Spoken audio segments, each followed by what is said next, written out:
अस्सलामुअलैकुम। उम्मीद है आप सब खैरियत से होंगे। आज डे 3 है जाइटेक्स का और बहुत ही इंजॉय करने वाले हैं क्योंकि आज भी बहुत अमेजिंग स्पीकर्स डेलीगेट्स जो हैं वो इधर आएंगे और बातें करेंगे। तो कल जैसे कि बहुत ही ज़्यादा इंजॉय किया, वो इसलिए कि बहुत जो फेमस टेक्नोलॉजीज़ यूज़ हो रही हैं, बहुत जो फेमस वेबसाइट्स जो हम यूज़ कर रहे हैं अपनी डेली लाइफ के अंदर, for example chat GPT, Nike, so they are coming up with very nice ideas. Future के अंदर हम बहुत कुछ देखने वाले हैं, तो वो आइडियाज़ जो है वो इधर आके पहले इस इवेंट के अंदर, एग्जीबिशंस के अंदर आके वो बताते हैं और उसके बाद जो है वो लॉन्चिंग होती है। तो इससे अटेंड करने से एटलीस्ट ये है कि बहुत ज़्यादा इन्फॉर्मेशन जो है वो आपको ऑलरेडी मिल चुकी होती है और आपको पता होता है कि फ्यूचर में क्या आने वाला है। तो हम जो है एक्सेंबली स्टेज पे पहुंच चुके हैं और जैसे ही स्पीकर्स और डेलीगेट्स आएंगे will start making a video, और आप भी देखें वो क्या बात करते हैं। मेरे साथ रहिएगा।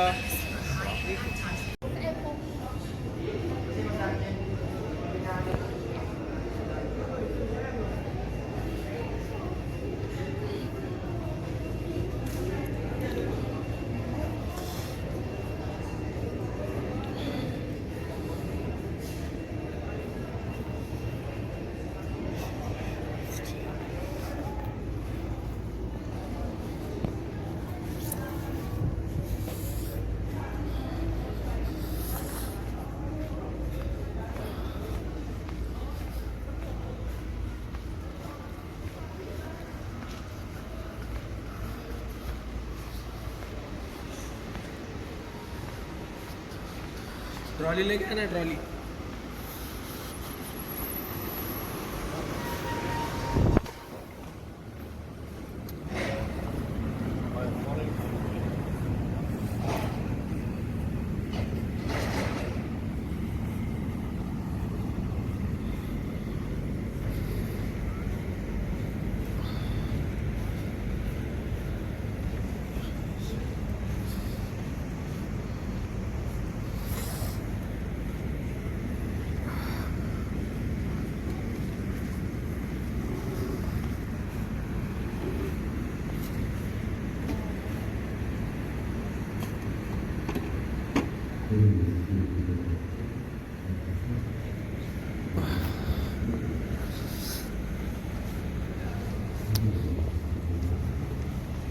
Good morning, very well.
Wash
Oh, sorry.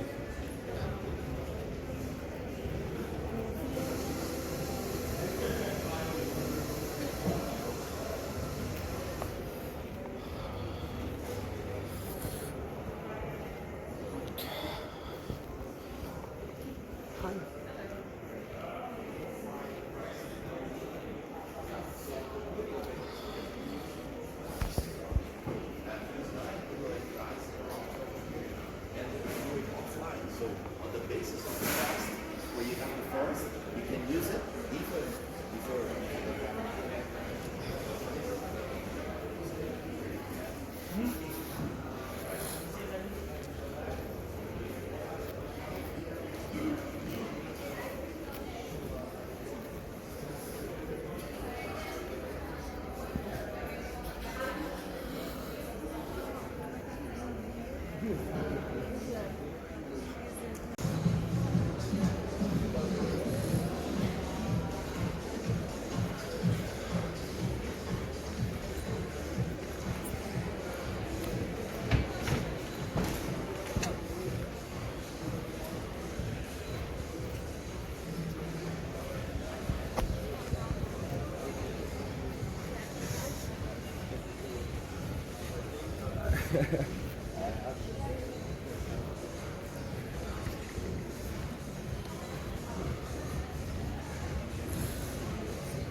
We've been hearing about how much content every individual is listening to, experiencing, ignoring, doom scrolling, and pretty much we're trying to fit in somewhere there in that memory.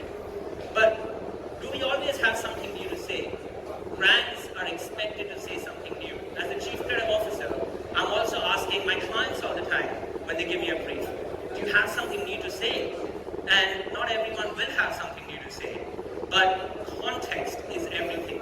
You put something old in a new context, you will have something new to say. When I'm working with my planners and my strategists, and they go, we have nothing new, I'm like, the product might not change, the service might not change, but context and how people might be using it is consistently changing.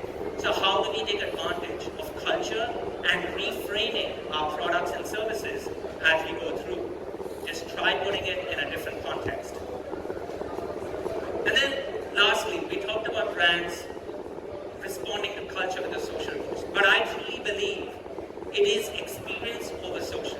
One social post is probably going to get lost.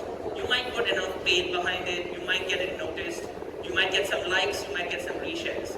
But 24 hours later, it's going to be forgotten.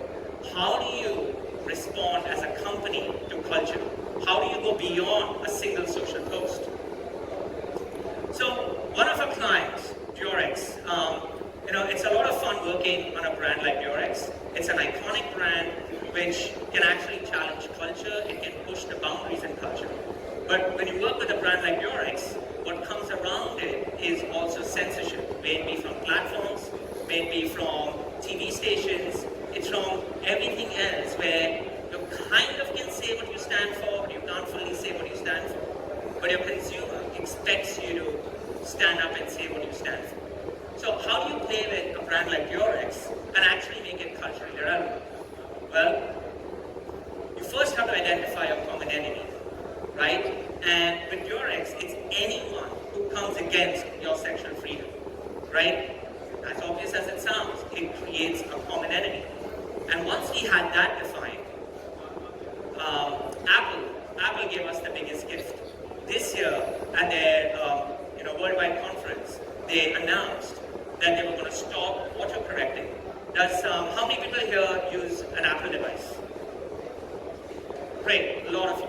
So there are certain words when you type in your text, your keyboard autocorrects it.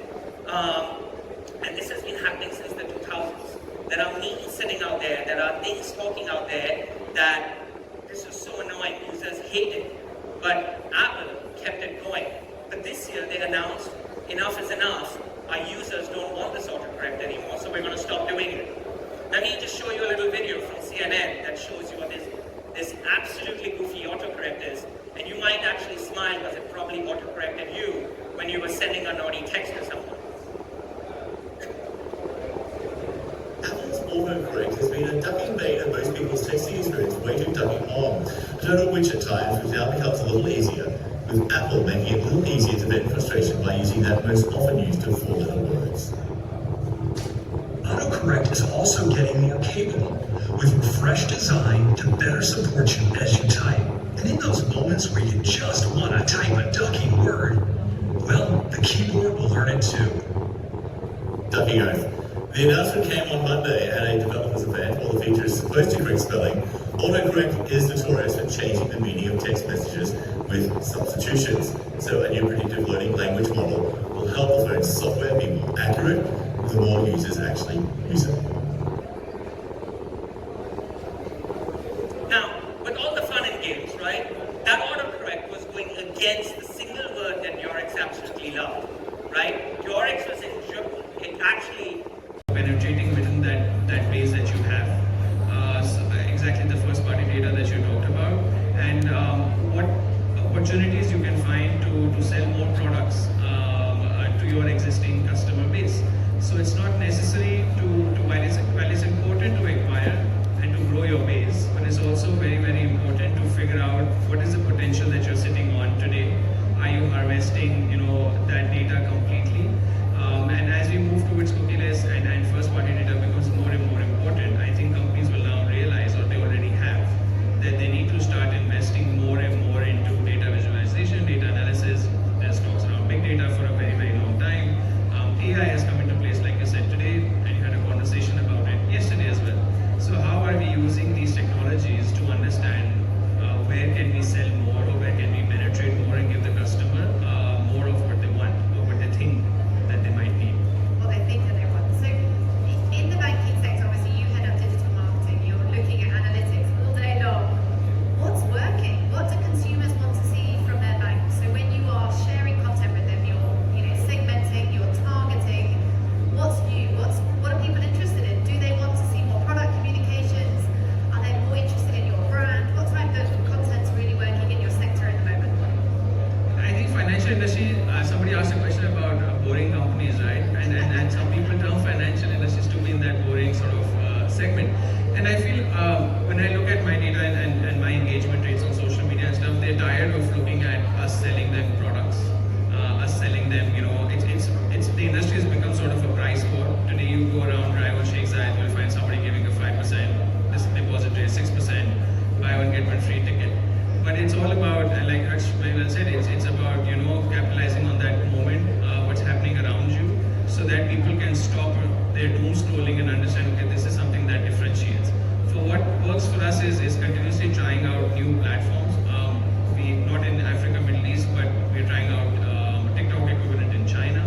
We're looking at how we can, instead of just pushing our product again and again, how can we talk about financial literacy? We've done that in Africa. We have a product which not only allows you to open a bank account in, let's say, 30 seconds, but we also understand that it's a nation where people like to save and talk about wealth. So we've given them an option to start investing for as low as $3 for the time period that they want. So what's happening because of that is you're getting more customers and you're responding to their needs.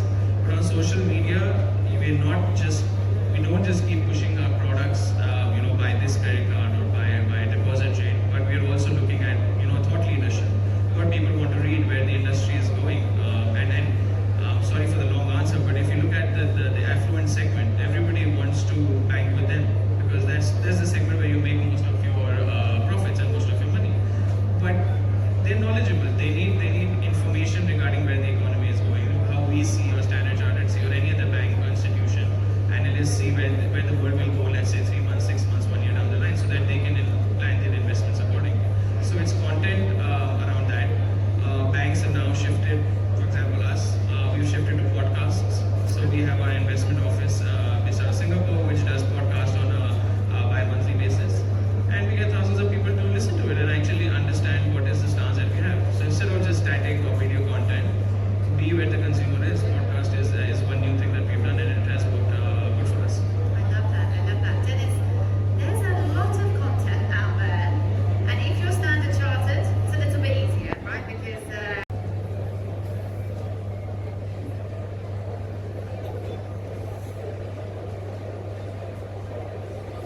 all right.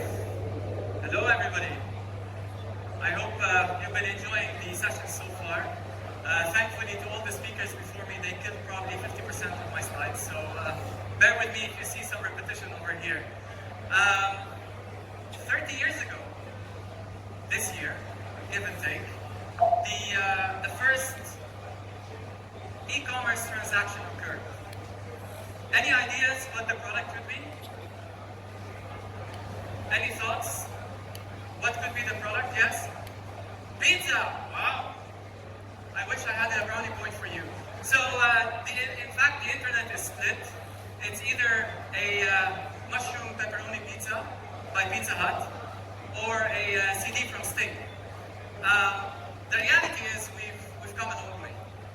And gone are the days when the internet itself was clunky for us to be able to conduct our transactions online in a very meaningful manner. However, one thing that stuck with us, and it is the most troubling statistic today in e-commerce. Any guesses what that 70% is? One thing that is always keeping any retailer that is selling online up at night.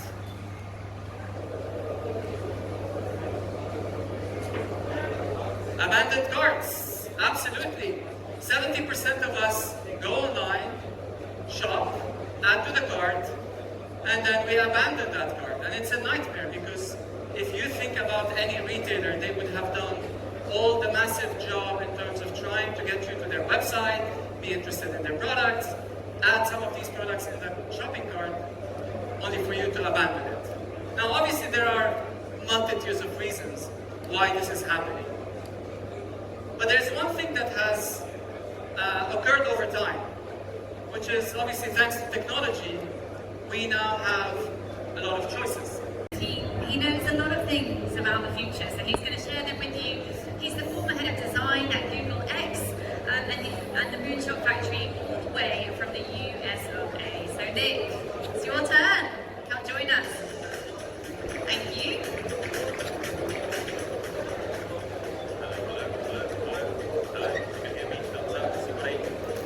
Yeah, you can hear me all good.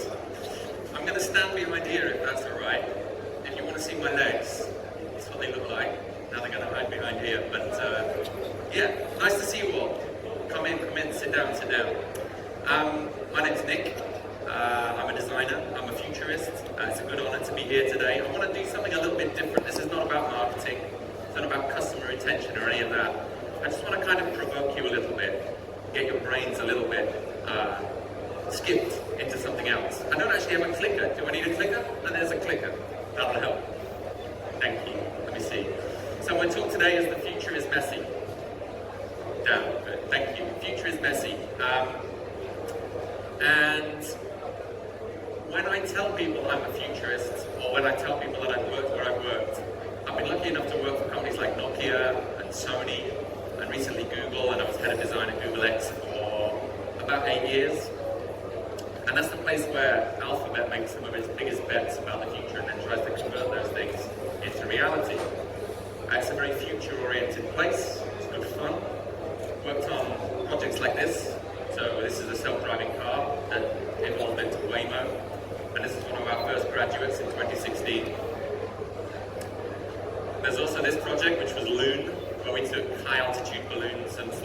satellites over areas of the world where cellular connectivity couldn't reach, bringing connectivity to people that didn't have it. I also led a bit of the work on this, which is the Everyday Robots project, which is where we were trying to tackle what I consider to be the hardest part of the robots problem, which is where robots are working alongside humans in kind of unstructured spaces rather than a rehearsed kind of backflip routine. So when I talk to people about the future, and when I say I'm a futurist, people get very excited, and that's very flattering. It's good for my ego, right? But very quickly, the conversation turns towards things that make me sort of less satisfied somehow. And I want to talk about that a little bit today, because when I ask people to say, well, what does the future look like?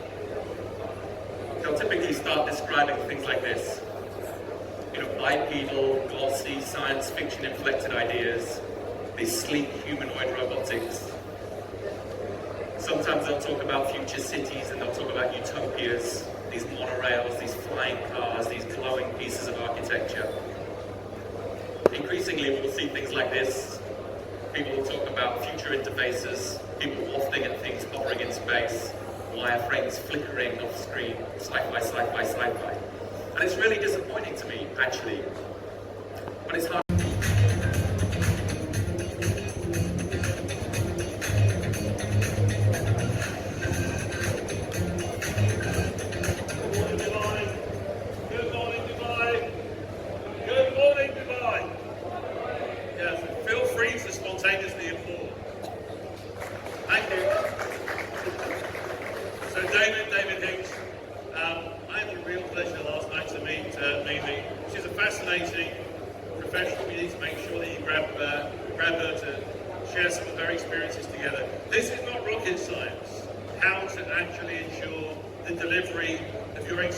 end-to-end across all of your audiences. It's not rocket science, it's just not easy.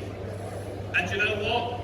The person you can learn most from is probably here in this room now. So, take 2 minutes, just 2 minutes, to stand up, please. Come on, stand up. I want you to look at the person you are least likely to talk to and just shake their hand and say we're going to talk later. So take 2 minutes. Just find the person who you look least, come on, not next to you, who you look least likely to talk to. Go grab that person, shake their hand, because you'll learn loads from each other. Come on, look around, shake their hand. Least likely, come on you, who are you least likely to talk to? Come on, go grab someone's hand. Thank you, buddy, for indulging me. Right, sit yourselves down. It's enough love. But it's serious.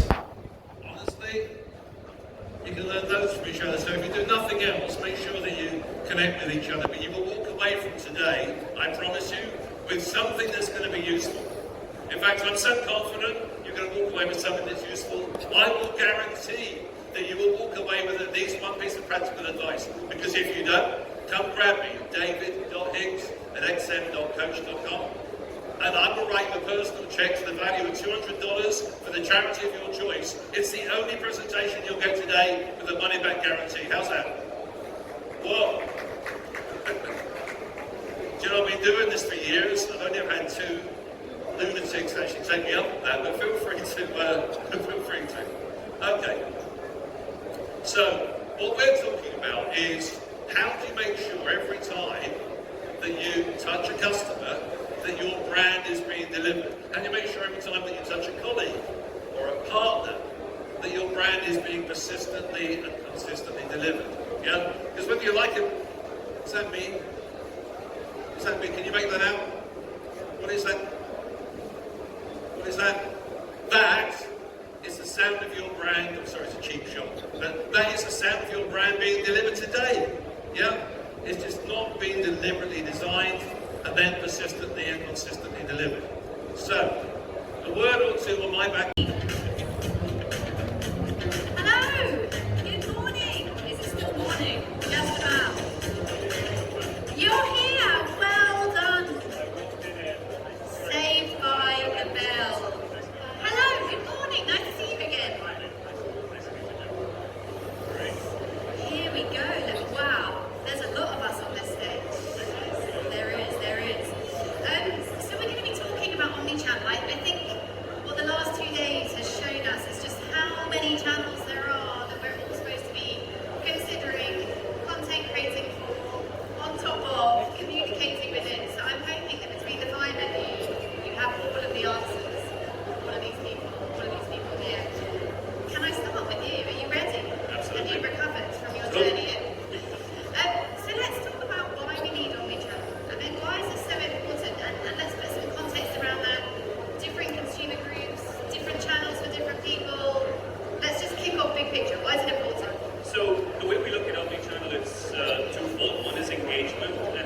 commerce. At the end of the day, we're a retailer, right? So where things are shifting for us, it's not only about selling product, it's about how we engage consumers at multiple levels. One is marketing, right? We need to start thinking about how we communicate to customers, what are the right channels, and two, what we communicate. And it's not only about what we sell. In our brand, we've got multiple brands such as Faces, we have Level, we have a lot of really large brands, services. So omni-channel for us now is no more a thought process, it's part of our strategy and everything we do. Do we have a .com? The answer is yes. But what does the .com represent? Number one, exactly the same assortment we have in retail, in some cases even more. And second, how we communicate services and everything in the spectrum. So omni-channel for us is engagement and commerce wherever the consumer is. And from a retail point of view, the difference between online and offline channels? The way we look at it is, it's the consumer's choice. It's not no more what do we do at a .com, what we do in retail. We have to, one, make sure our assortments are exactly the same. Number two, pricing is exactly the same. And that's where the consumer can decide where they're more comfortable shopping. So really it's merged, it's hybrid, no more omni-channel, it's just way of business. Interesting, thank you so much. Magia, let's come to you because you're from Jordan, so you're taking it a whole different market from studio, also from the UK. Adeline Chu, Head of Brand Experience at Shale, MEA, UAE. Nova Lorraine, Editor-in-Chief and founder of Rain Magazine from the US of A. Nick Walsh, back on stage, CEO of BNLY. Sorry, there's a lot of letters up here. A lot of letters. From the UAE, and Lisa Chatterton, Fashion Innovation Agency, Chair, London School of Fashion UK. I made it. Welcome to the stage. Thanks, Mimi. So I thought it would be good just to kind of kick things off by getting our panelists to give the audience a brief introduction to their roles. So, Charlie, do you want to start? Yeah, so I'm Charlie Cohen, I'm the founder of Rasmus. We make it easy for brands and creators to easily build game-ready assets like wearables and accessories to take them across open metaverse and traditional video games. So I'm Kavan, CTO and co-founder of Aura Studio. We are an XR studio based in UK where we make fashion-based AR and XR experiences and for marketing. I'm Edelman. I'm leading the brand experience team at Chill Worldwide. So Chill is basically the in-house marketing agency for Samsung Group, and it's all about activating the brands across different channels. Hi, I'm Nova Lorraine. I am the founder and editor-in-chief of Rain Magazine, which focuses on the future of fashion, culture, and technology. And I'm also the founder of the House of Nova, which is the future of couture, merging fashion and powering it with emerging technology. Hi everybody, my name is Nick Walsh. I'm the CEO of BML in the Middle East region, out of Dubai. I head up the agency here. We are an experience agency. We work with customer experience, brand experience, and drive commerce. We work with brands like Ford and Coca-Cola across the region. Thank you. So, in my role at Fashion Innovation Agency, we're all about looking at how we can use emerging technologies to amplify the fashion industry and to disrupt current practice. So I'm going to start by asking Kevin, who is very hands-on with technology in his role as an XR artist. Can you just kind of like describe the ways which brands are using to leverage technologies to enhance customer experience? Yeah, actually as of now, a lot of technology has come out to people to try on a dress or try on something before they go to purchase it. Like it's more like you can experience how the dress looks on you. Whereas previously you have to go physically to a store to see how it looks on you. Whereas now it's more towards the user can sit anywhere they want. They can try on the experience, and if they like it, they can purchase it. It's making the user's experience more better. They could see it before they purchase it. It reduces the number of returns people give because they could see what they could expect. Yeah, so seeing things before you purchase seems really important. There is some research done by Shopify with over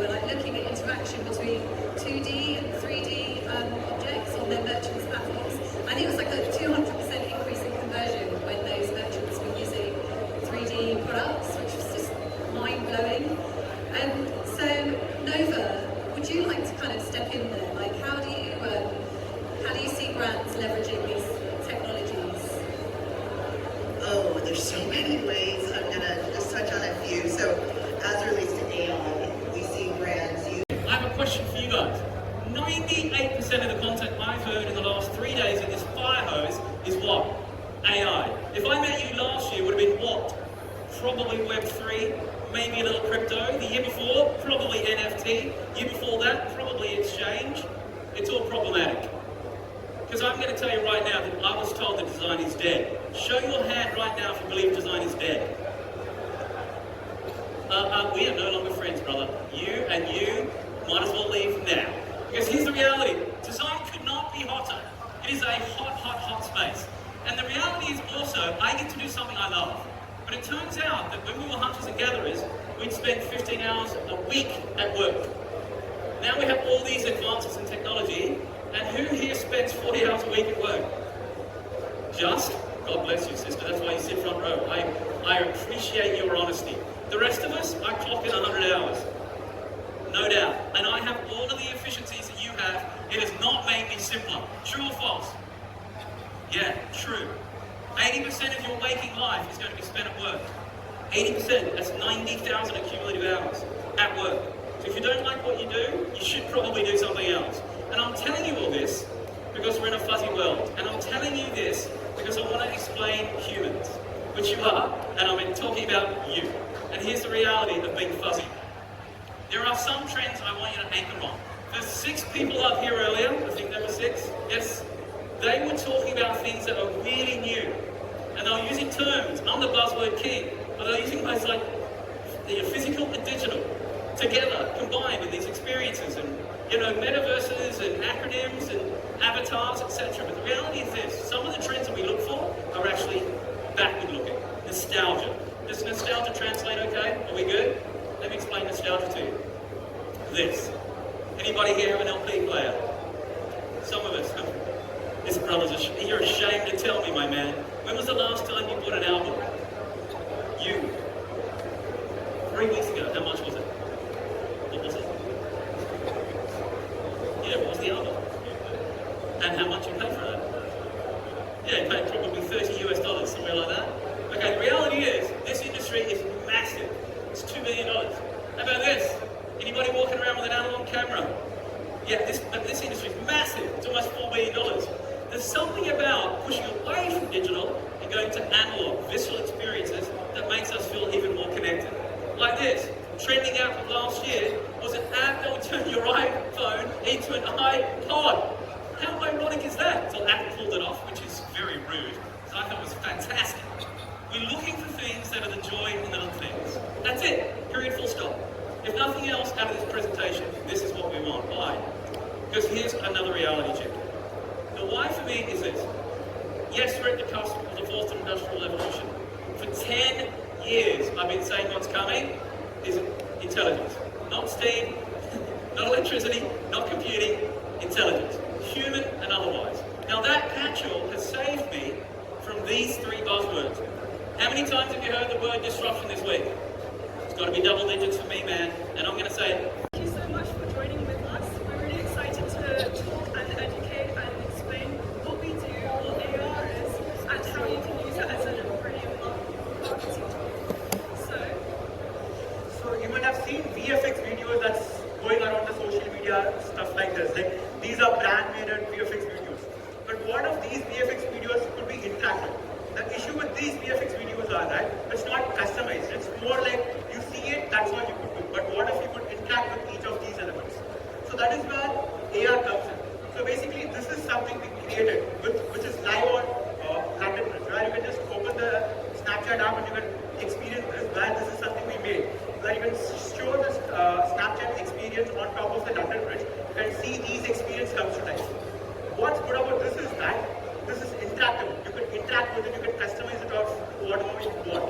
You can change the color of the dress. You can just change whatever you want and make the theme you want to and make it interactive with your people and the customers. And that is where we come in. So we are Aura Studio. We offer social, web, AR, and geospatial experiences globally. And collectively, we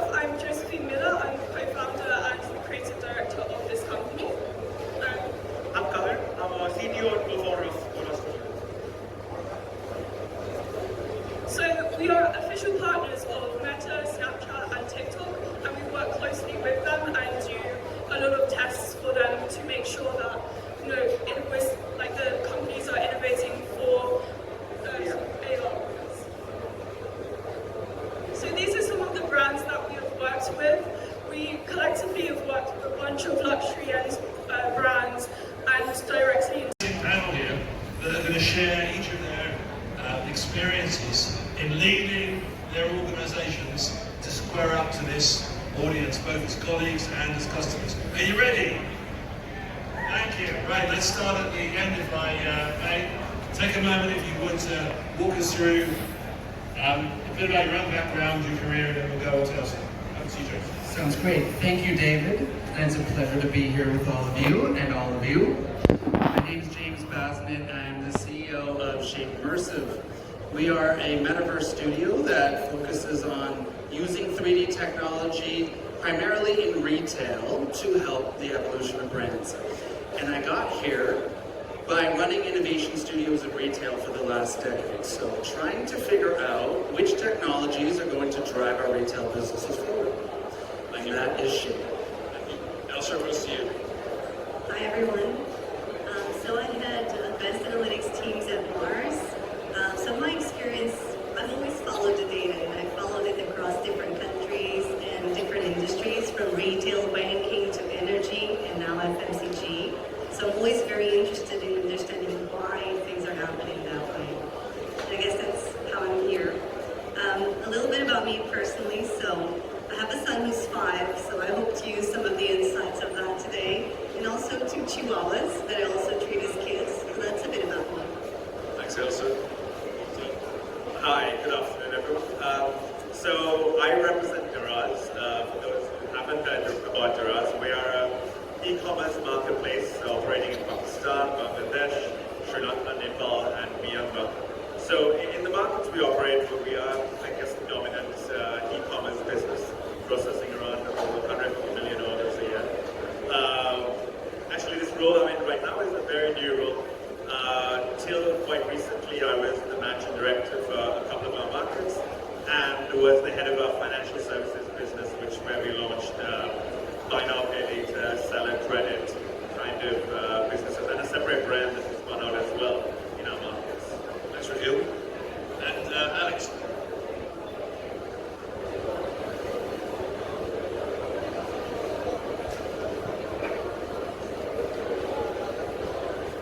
Yeah, good afternoon everyone. Alex Ganoff. Pleasure to be here on this panel. My background is in experimental social psychology, and I've been applying my knowledge to the corporate world for over 20 years. Most recently with Zappos for 9 Hey, come join me guys, time to talk about creativity.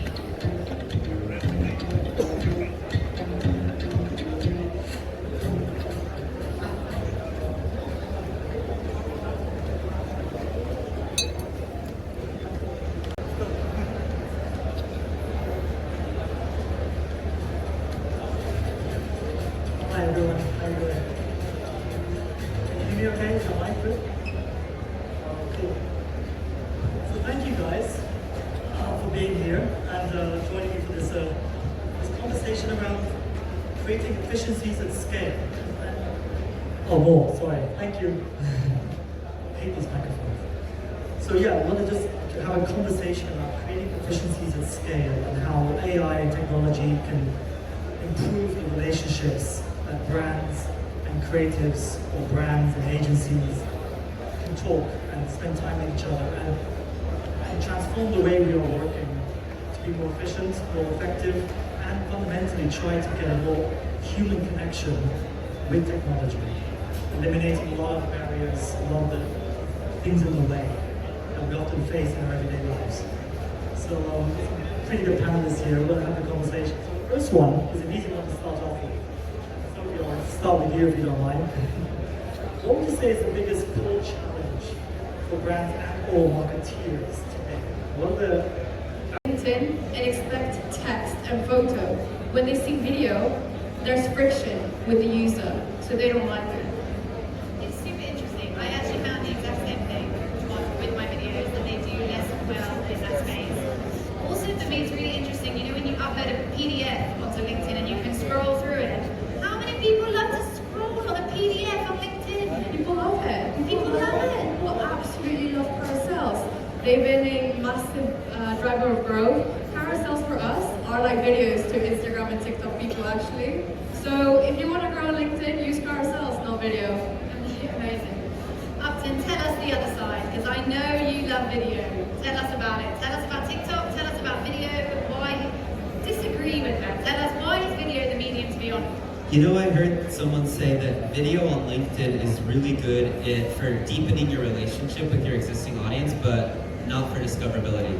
And I think actually I started using that with my strategy. So now when I'm doing videos, I assume it's like, all right, let my current followers get to know me a little bit better. But I agree with the data, and I mean, data's data, that static does better on LinkedIn. But yeah, I mean, we're living through this huge revolution right now when it comes to your video content, right? Because for 15 years, YouTube was just YouTube. YouTube was just a platform where you would watch a video like this, either on your phone, on a TV, or on your computer.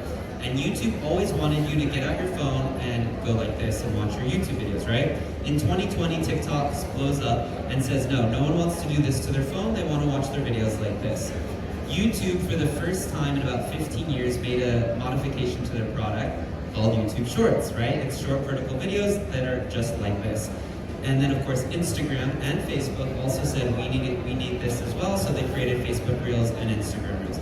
So regardless of the platform that you're excited about or that you're posting on, we're really living this revolution right now where it's short, vertical videos. And I advise our clients and my students to post on all platforms. If you're gonna take that time to write a script and edit a video and post it on Instagram Reels, why wouldn't you take that extra 5 minutes and post that same video on TikTok, on YouTube Shorts, and even Facebook Reels? But Upton, tell me, because everyone tells us in the strategic marketing world, right, if you are in proper FMCG marketing, they're going to tell you need to curate by platform. Is that wrong? Do I have to create different content for TikTok versus Insta? You're saying pop it across there, but if I curate it, does it do better? Well, it won't do better just by the odds of the fact that you're posting it on these platforms, right? I mean, the more places you can post it, the higher the odds of getting more views. Now, it depends. If you're a B2C company, you want to reach your customers where they are. So, obviously, your TikTok audience is going to skew older than your Facebook audience. Now, my agency, Upton Media, we don't do dancing trends. We don't do viral trends, and so many people think TikTok is just that kind of content. So, of course, I wouldn't do a trend on TikTok and then say, go post it on Instagram.